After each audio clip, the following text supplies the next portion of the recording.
Hello Ravi സാറേ, ഒരു പ്രശ്നമുണ്ട്. ഇവിടെ സാറിന്റെ പോസ്റ്റിലേക്ക് പുതിയൊരു അപ്പോയിന്റ് വന്നിട്ടുണ്ട്. വാട്ട്? എപ്പോ? അഭിലാഷ് എന്ന അയാളുടെ പേര്. കുറച്ചു മുമ്പ് പുള്ളി ചാർജ് എടുത്തു. സാറിന്റെ പോസ്റ്റിലേക്കാണ് നിയമനം. Managing director.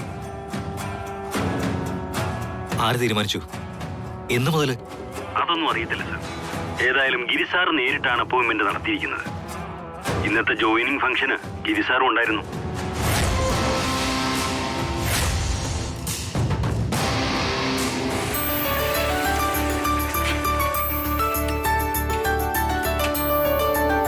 ആഹാ, അഭിലാഷ് കുഞ്ഞായിരുന്നോ?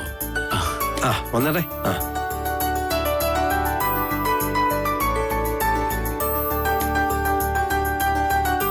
കേറി വാ ഞാൻ. വാ. ആഹാ, അല്ല ഇത് ആരാ വന്നിരിക്കുന്നേ? വാമോനെ ഇരിക്ക്. ഇരിക്ക. ആ ദാമോദരട്ടാ, അഭിലാഷിനൊരു ചായ എടുക്ക്. ശരി. മോളെ പ്രതീക്ഷേ.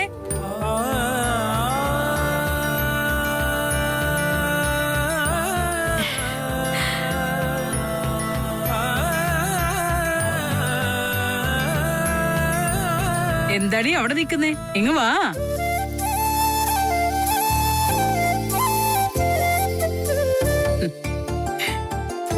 കണ്ടില്ലേ പെണ്ണിന്റെ മുഖത്തൊരു നാണം. പിന്നെ എന്തൊക്കെയുണ്ട് മോനെ വിശേഷങ്ങൾ? വീട്ടിൽ എങ്ങനെ പോകുന്നു? എല്ലാവരും സുഖമായിട്ടിരിക്കുന്നോ? എല്ലാവരും സുഖമായിരിക്കുന്നമ്മേ.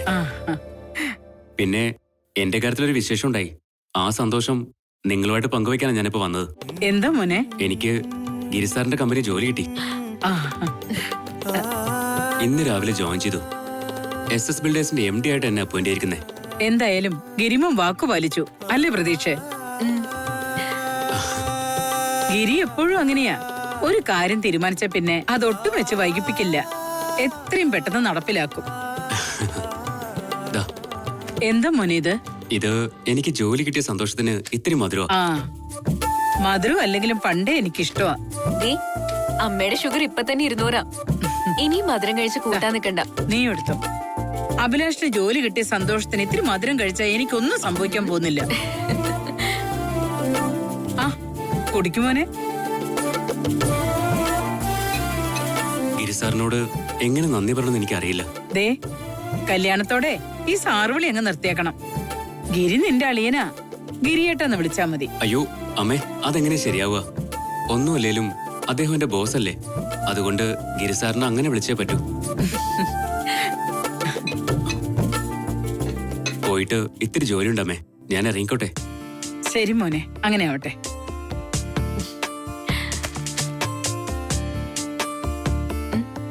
ചെല്ല്. എന്നാലും ജോലി കിട്ടിയ കാര്യം എന്നോടെങ്കിലും ഒന്ന് പറയായിരുന്നു. അത് പിന്നെ ഒന്ന് ഉറപ്പിച്ച ശേഷം പറയാന്ന് വെച്ചു.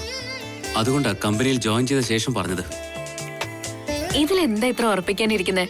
ഗിരിയേട്ടനൊരു വാക്ക് പറഞ്ഞ വാക്കാ. അതെനിക്കറിയാം. എങ്കിലും കമ്പനി തീരുമാനങ്ങളല്ലേ, അതില് മാറ്റം വന്നുകൂടായില്ലല്ലോ. അതുകൊണ്ടാ ഉറപ്പിച്ചിട്ട് പറയാന്ന് വെച്ചത്. സത്യത്തില് ഗിരിയേട്ടനെ പോലെ ഒരാൾ ഉള്ളതാ നമ്മുടെ എല്ലാവരുടെയും സൗഭാഗ്യം. പിന്നെ ഇടയ്ക്കൊക്കെ ഓരോ വിളിയൊക്കെ ആവാം.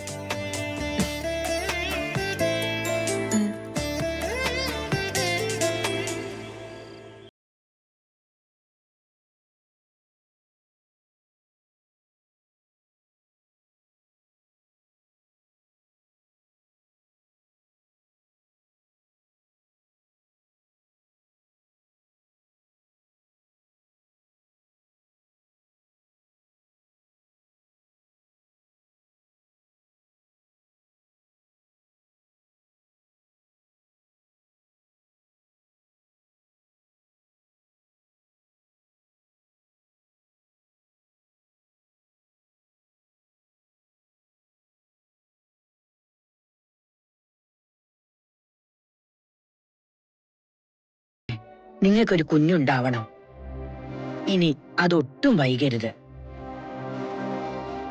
നിങ്ങളുടെ കല്യാണം കഴിഞ്ഞിട്ടിപ്പോ എത്ര നാളായി മുത്തേ? ഇത്രയും കാലായിട്ടും ഒരു കുഞ്ഞുണ്ടായില്ല എന്ന് പറഞ്ഞാ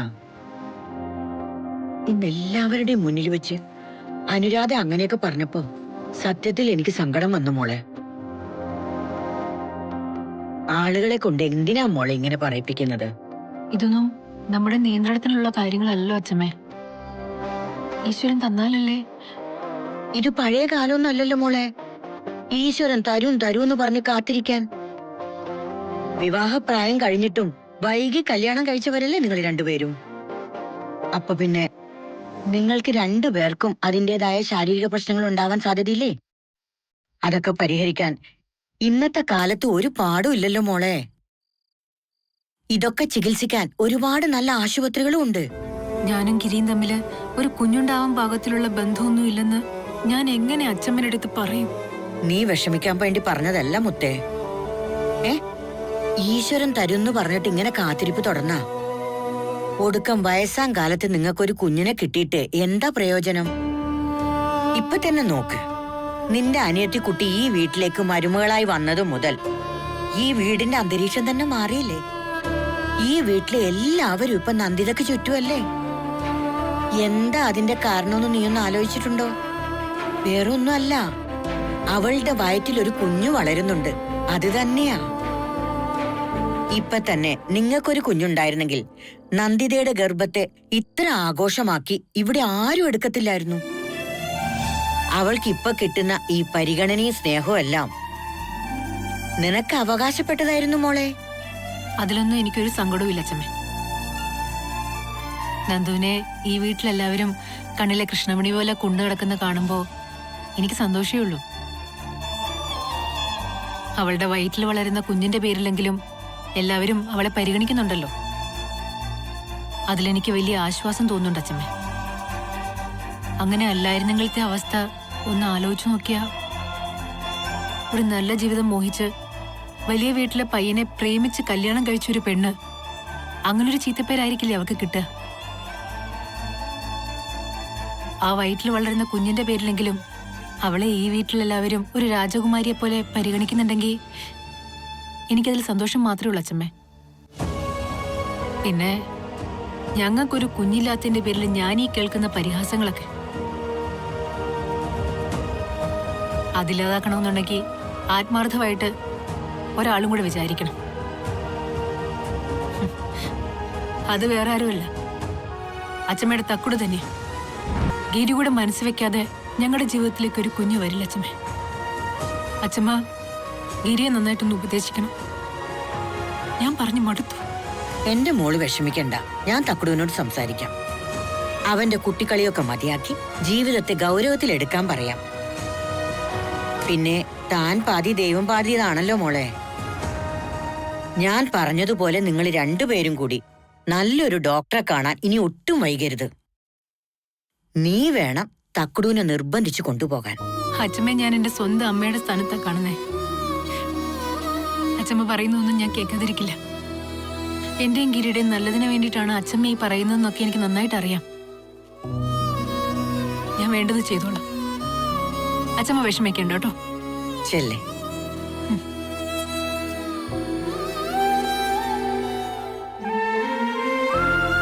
എന്റെ മണ്ണാർശാല നാഗരാജാവേ, തക്കുടൂനും സുമിക്കും ഒരു കുഞ്ഞിക്കാല് കാണാനുള്ള യോഗം എത്രയും പെട്ടെന്നുണ്ടാവണേ. അതുണ്ടായാൽ ഞാൻ അവിടെ വന്ന് ഉരുളി കമഴ്ത്തിക്കോളാമേ.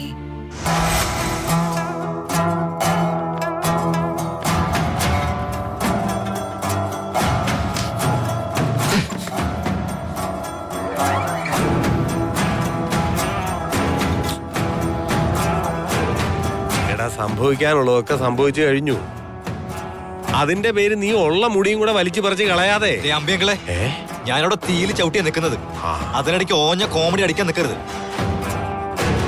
എന്നാലും ഗിരിയേട്ടൻ ഇങ്ങനെ ഒരു ചതി കാണിക്കുമെന്ന് നമ്മൾ ആരെങ്കിലും പ്രതീക്ഷിച്ചോ? നിധിയേട്ടൻ നന്ദുവിനെ കല്യാണം കഴിച്ചതോടെ പ്രശ്നങ്ങളെല്ലാം അവസാനിച്ചതല്ലേ?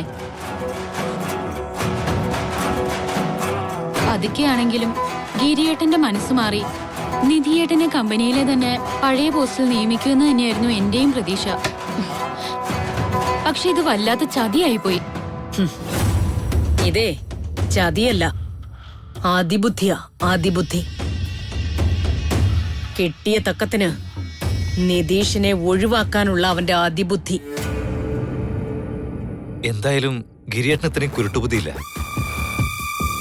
ഇതിന്റെ പിന്നിൽ മറ്റാരുടെ കാഞ്ഞ ബുദ്ധി പ്രവർത്തിക്കുന്നുണ്ട്. ചത്തത് കീചകനാണെങ്കിൽ കൊന്നത് ഭീമൻ തന്നെ.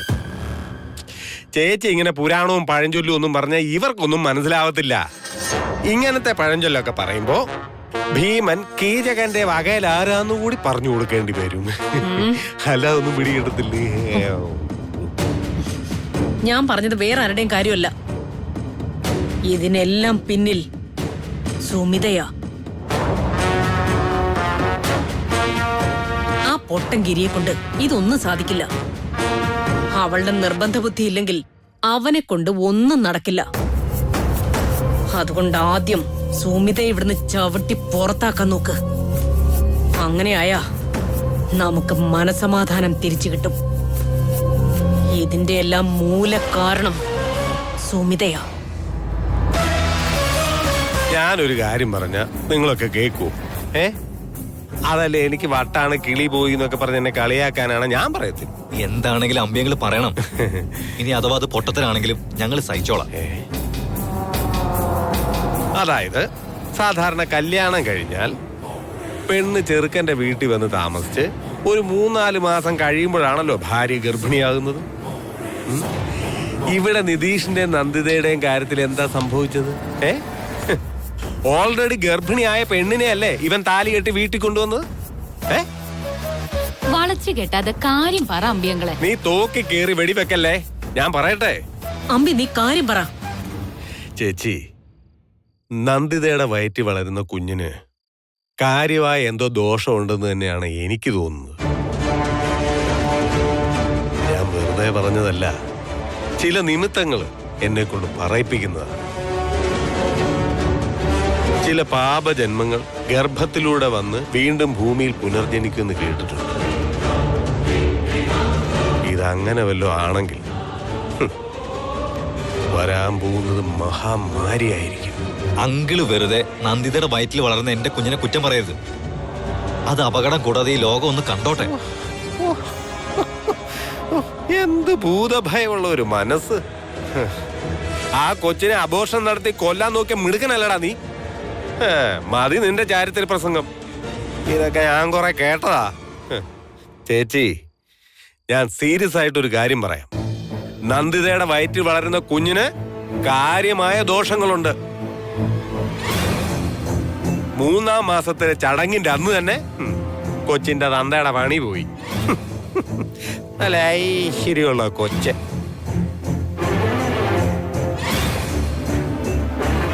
ചില കുഞ്ഞുങ്ങൾ നീച ജന്മങ്ങളാണ്. അവർ ഭൂമിയിലേക്ക് പിറന്നു വീണാൽ സർവനാശമായിരിക്കും ഫലം. ഞാൻ പറഞ്ഞ ചേച്ചിക്ക് മനസ്സിലായോ? എന്റെ പൊന്നങ്കിളെ, ഞാൻ ഒരു തരത്തില് കാര്യങ്ങൾ മാനേജ് ചെയ്ത് കൊണ്ടുപോവാ. അങ്കിള് വെറുതെ കോലിട്ടിളക്കി പ്രശ്നങ്ങൾ ഉണ്ടാക്കരുത്. ഞാൻ ഇളക്കാനും വഷളാക്കാനും ഒന്നും വരുന്നില്ല. കാര്യങ്ങളുടെ നിജസ്ഥിതി നിങ്ങളെ അറിയിച്ചു എന്ന് മാത്രം. ഇനി അതിൽ രക്ഷ കണ്ടെത്തേണ്ടത് നിങ്ങളുടെ കാര്യം. ഇനി ഇതിന്റെ പേര് ഭൂകമ്പം വന്നാലും സുനാമി വന്നാലും എനിക്ക് ഒന്നുമില്ല. ഞാനായി എന്റെ പാടായി. സ്വാമിയേ ശരണമയ്യപ്പ.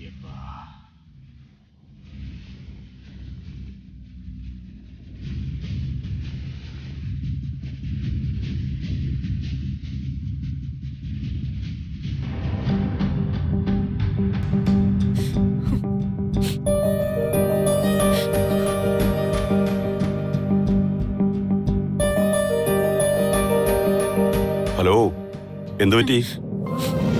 അതുപോലെ ആകെ മൊത്തം സങ്കടക്കുരുവിയാണല്ലോ. എന്താ പറ്റി? ഞാൻ എനിക്ക് കോഫി എടുക്കാം. അതൊക്കെ പിന്നെ എടുക്കാം. ആദ്യം മൂഡ് ഓഫിന്റെ കാര്യം പറ സുമി. ഏയ്, അങ്ങനൊന്നുമില്ല ഗിരി. ഗിരിക്ക് വരത് തോന്നാവും. ഏയ്, മൂഡ് ഓഫിന്റെ കാരണം എന്താണെങ്കിലും അത് പറഞ്ഞിട്ട് നീ ഇവിടുന്ന് പോയാൽ മതി.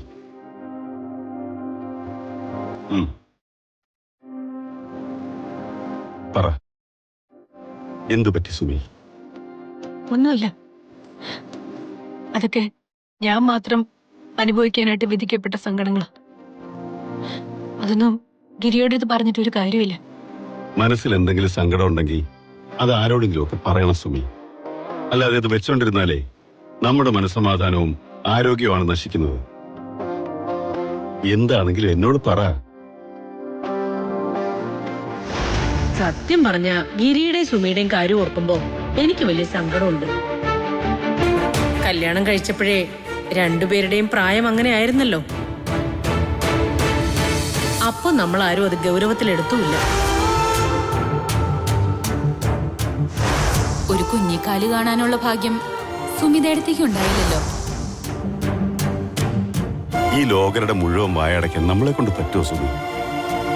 നീ അതൊന്നും മൈൻഡ് ചെയ്യണ്ട. ആളുകളോട് വിശദീകരിക്കാൻ നിൽക്കുമ്പോഴാ കൂടുതൽ കോംപ്ലിക്കേറ്റഡ് ആവുന്നത്. മറ്റുള്ളവരെ കുറ്റം പറയാൻ പറ്റുമോ ഗിരി?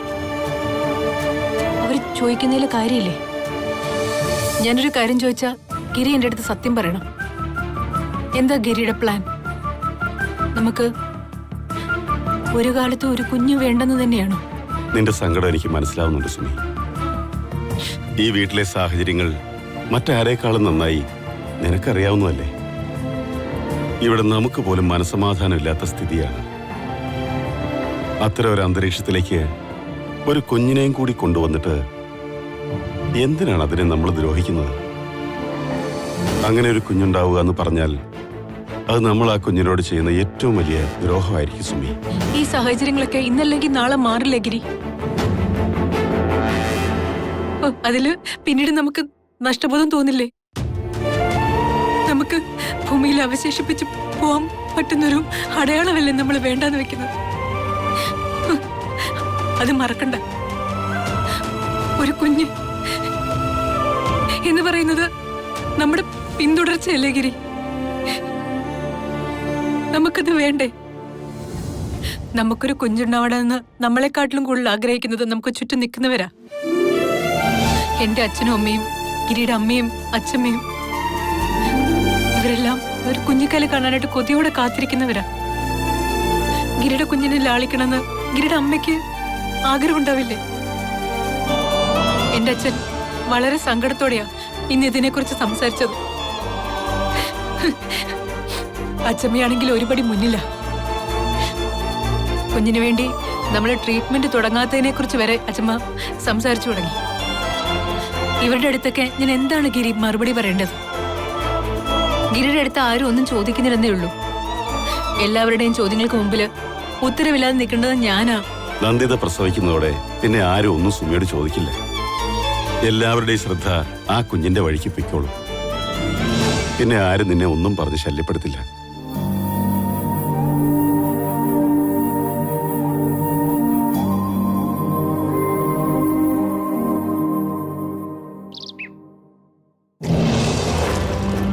അങ്ങോട്ട് മാറു കുഞ്ഞെ. എന്താന്ന് വെച്ചാ പറഞ്ഞാ മതി, ഞാൻ ചെയ്തു തരാം. അതെന്താ ഗിരിജേച്ചി, എനിക്കിതൊന്നും ഉപയോഗിച്ച ശീലമില്ലെന്ന് തോന്നുന്നുണ്ടോ? അയ്യോ അങ്ങനെയല്ല, കുഞ്ഞടുക്കളയിൽ കയറി പണിയെടുക്കുന്നത് കണ്ട എന്റെ പണി പോവും. അമ്മയോട് ഞാൻ പറഞ്ഞോളാം, ചേച്ചിയുടെ പണി നടക്കട്ടെ.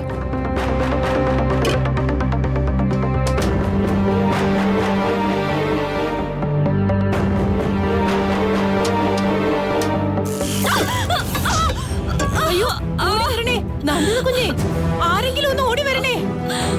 അയ്യോ നന്ദു, നന്ദു, നന്ദു എഴുന്നേക്ക് മോളെ. എന്താ പറ്റിയേ? എഴുന്നേക്ക് മോളെ. എന്താ എന്താ പറ്റിയേ? എന്താ? വെള്ളം തിളപ്പിക്കാൻ പോയതാ, ഷോക്ക് അടിച്ചെന്നാ തോന്നുന്നേ. അയ്യോ മോളെ ഓക്കെയാണോ? മോളെ അച്ഛമ്മ ഷോക്ക് അടിച്ചതാ. എന്താ നിനക്ക് പറ്റിയത്? നീ ഓക്കെയാണോ? നന്ദുതാ ഇതാ കുടിക്കേ. അയ്യോ ഇതെന്ത് പറ്റി? ഷോക്ക് അടിച്ചതാ. അയ്യോ വണ്ടി ഇറക്കട്ടെ, ഹോസ്പിറ്റലിൽ പോവാം. വേണ്ട, കുഴപ്പമൊന്നുമില്ല, എനിക്കൊന്ന് കിടന്നാ മതി. എന്ന് പറഞ്ഞാ പറ്റില്ല മോളെ, എന്തായാലും ഹോസ്പിറ്റലിൽ പോണം. എനിക്കൊന്ന് കിടന്നാ മതി ഞാൻ പറഞ്ഞില്ലേ, പ്ലീസ്. മോളെ ഒരു ചെക്കപ്പ് നടത്തുന്നത് നല്ലതാ. ഒന്നും വേണ്ട, ഓക്കെ നോ. എന്നാ കുറച്ചു നേരം അവളൊന്ന് കിടക്കട്ടെ. അത് കഴിഞ്ഞ് വേണമെങ്കിൽ ഹോസ്പിറ്റലിൽ പോണ കാര്യം ആലോചിക്കാലോ. ഇപ്പൊ നിർബന്ധിക്കണ്ട. ഗിരിജെ, നീ ഇവളെ കൊണ്ടുപോയി കിടത്തിയേ. വേണ്ട, ഞാൻ പൊക്കോളാം. നന്ദു, ഇലക്ട്രിക് സാധനങ്ങളൊക്കെ കൈകാര്യം ചെയ്യുമ്പോ ഒരുപാട് സൂക്ഷിക്കണം. അതെങ്ങനെയാ? ആ പാവത്തിന് ഏതു നേരം ആദ്യല്ലേ. നിതീഷിന്റെ ജോലി നഷ്ടപ്പെട്ടതോർത്ത് നല്ല ടെൻഷനിലായിരുന്നു അവള്. ശ്രദ്ധയില്ലാതെ എന്തെങ്കിലും ചെയ്തു കാണും. ഏയ് ഇതൊന്നും ആണെന്ന് എനിക്ക് തോന്നുന്നില്ല. ഞാൻ ഇന്നലെ ചേച്ചിയോട് സൂചിപ്പിച്ചില്ല ഒരു കാര്യം, അത് തന്നെയാണ് വിഷയം. എന്ത് ദോഷം, അപശകുനം. ഇവൻ എന്തൊക്കെയായി പറയുന്നേ? എനിക്ക് തോന്നിയ കാര്യം ഞാൻ അങ്ങ് തുറന്നു പറയുക. എന്നോട് ആർക്കും ഒന്നും തോന്നരുത്. അവളുടെ വയറ്റി വളരുന്ന ആ കുഞ്ഞു പ്രശ്നമാണ്. അതൊരു ശകുനം പിഴച്ച ജന്മമാണെന്ന ലക്ഷണം കണ്ടിട്ട് എനിക്ക് തോന്നുന്നു. അനാവശ്യം പറയരുത്. ആ, ഈ ഭൂമിയിലേക്ക് കാലെടുത്ത് വെച്ചിട്ട് പോലും ഇല്ലാത്തൊരു കുഞ്ഞിനെ കുറിച്ച് ഇങ്ങനെ അപവാദം പറയുന്ന മര്യാദ വേണ്ട അമ്പയമ്മാവാ. ഇന്നത്തെ കാലത്തും ഇത്ര അന്ധവിശ്വാസങ്ങൾ ഇങ്ങനെ വെച്ച് പുലർത്താൻ നിങ്ങൾക്ക് എങ്ങനെ പറ്റുന്നു? മോളെ ഒരു കണക്കിന് നോക്കിയാ ദൈവവിശ്വാസവും അങ്ങനെയാണെങ്കിൽ അന്ധവിശ്വാസം തന്നെയല്ലേ സുമിതേ? ചില കാര്യങ്ങളിലൊക്കെ ചില സത്യങ്ങളുണ്ട്. അതിനോട് പുറംതിരിഞ്ഞു നിന്നിട്ടോ കണ്ണടച്ച് ഇരുട്ടാക്കിയിട്ടോ ഒരു കാര്യവുമില്ല. നിങ്ങളോടൊന്നും തർക്കിക്കാൻ എനിക്ക് വയ്യ. അതുകൊണ്ട് ഒരു ഗുണമില്ലെന്ന് എനിക്കറിയാം.